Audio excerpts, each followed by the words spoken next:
वर्णन। श्री सूत जी बोले, हे श्रेष्ठ ऋषियों, मैं पापों का नाश करने वाली कथा कहता हूँ जो कि मैंने अपने श्रेष्ठ गुरु व्यास जी से सुना है, आप लोग सुनिए। पूर्व काल में प्रसिद्धि गौतम नामक श्रेष्ठ ऋषि थे।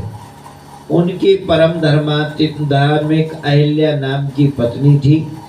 दक्षिण दिशा में जो ब्रह्मगिरी नामक पर्वत है, वहां उन्होंने 10,000 वर्ष तक तपस्या की। हे सुब्रतो, किसी समय वहां पर 100 वर्ष तक भयानक अनावृष्टि हुई, जिससे सभी लोग संकट में पड़ गए। पृथ्वी तल पर एक भी हरा पत्ता नहीं दिखाई पड़ता था। तब फिर प्राणियों को जलाने वाला पानी कहाँ से दिखाई दे सकता है? जलाने वाला पानी कहाँ से दिखाई दे सकता? उस समय वे मुनिगण, मनुष्य, पशु, पक्षी और मृग उस स्थान को छोड़कर 10 दिशाओं में चले गए। हे विप्रो, तब उस अनावृष्टि को देखकर कुछ ऋषि प्राणायाम में तत्पर होकर ध्यान पूर्वक उस भयंकर काल को बिताने लगे और महर्षि गौतम स्वयं भी वरुण देवता को प्रसन्न करने के लिए प्राणायाम परायण होकर 6 महीने तक उस स्थान पर उत्तम तप किया। उस तपस्या से प्रसन्न हुए वरुण देव उन्हें वर देने के लिए आए और ये वचन बोले, मैं प्रसन्न हूँ, वर मांगो, मैं तुम्हें वर दूंगा। तब गौतम ऋषि ने उनके वर्षा के लिए प्रार्थना की। हे दुजो, इस पर उन वरुण ने मुनि से कहा,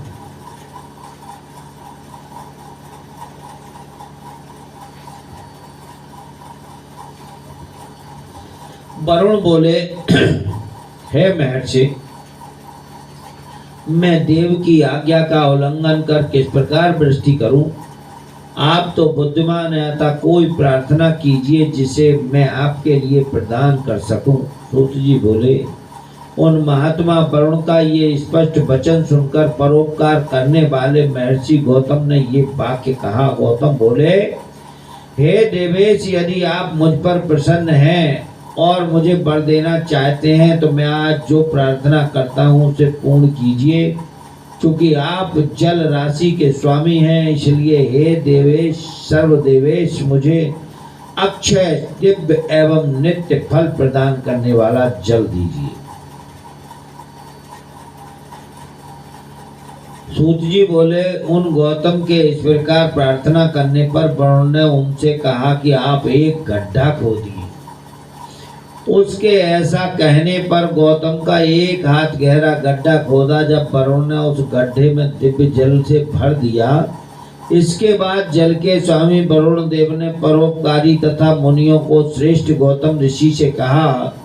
वरुण बोले, हे महामुने, ये जल आपके लिए अच्छे एवं तीर्थ स्वरूप होगा और पृथ्वी पर आपके नाम से प्रसिद्ध होगा। इस स्थान पर दान, होम, तप, देवता के लिए किया गया यज्ञ, पूजन तथा पितरों के लिए किया गया श्राद्ध, ये सब अच्छे होगा।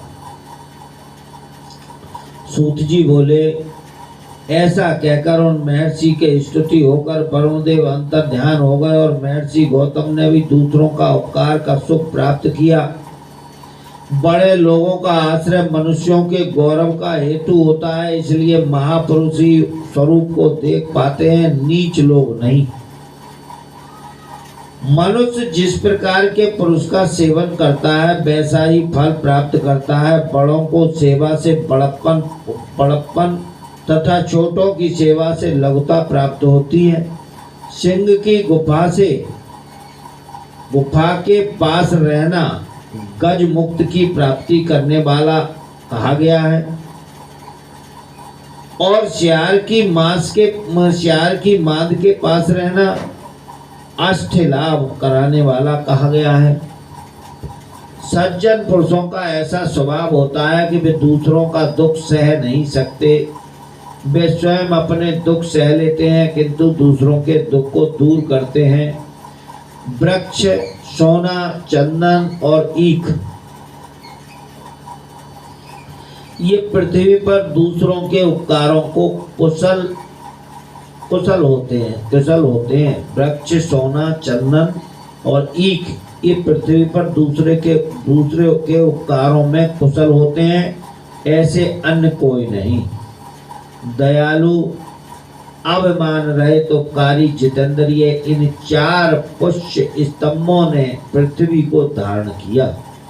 हे महर्षि, तदंतर गौतम ने अत्यंत दुर्लभ जल प्राप्त कर विधि पूर्वक नित्य नौमित्य कर्म संपन्न किया और तत्पश्चात मुनीश्वर ने वहां पर हवन के लिए ब्रही, यव, नीवार आदि अनेक प्रकार के धान्यों और बोवाया।